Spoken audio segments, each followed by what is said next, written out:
Hi guys, हजुरहरू पनि निगुरोको साग मात्रै खानुहुन्छ हो?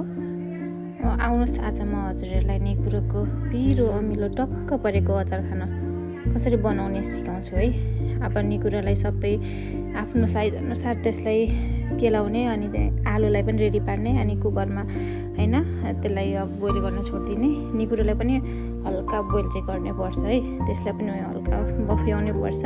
धेर चाहिँ होइन, मैले चाहिँ आज धेरै नै बफ्याएँ अलिकति, तर त्यति धेर नबफ्याउनु होला। अनि आलुलाई पनि अब नपाकिन्जेलसम्म कुकरमा सिटी लाउनु, 3-4 सिटीमा त आरामले पाकिहाल्छ आलुहरू पनि, मिडियम साइजको आलु चाहिँ। अनि प्याज खोर्सानी होइन अब मसिनो पारेर काट्नु, अनि खोर्सानी चाहिँ अब आफूले कतिको पिरो खान सक्नुहुन्छ त्यो अनुसारले काट्नु।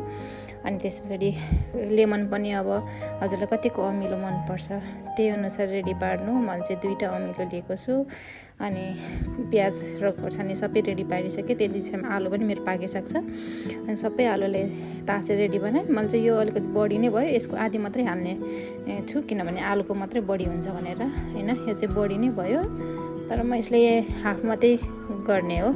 अनि त्यस पछाडि सबै निगुरोलाई पनि पानीबाट निकालेर त्यसलाई अब त्यसैमा आलु हाल्ने अनि सबैले एकै ठाउँमा राख्ने एउटा बलमा होइन, कुन ठिक्क साइजको मोल्न पनि सजिलो होस् भनेर होइन। अनि त्यस पछाडि प्याज पनि त्यसैमा हाल्नु होइन।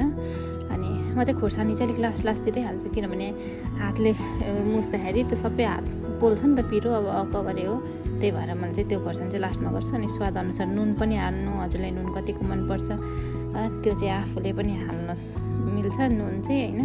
यसरी बनाएको चाहिँ मलाई साह्रै मनपर्छ। अनि कागती पनि निचोरिएर हाल्नु होइन, तपाईँले कतिको अमिलो मनपर्छ।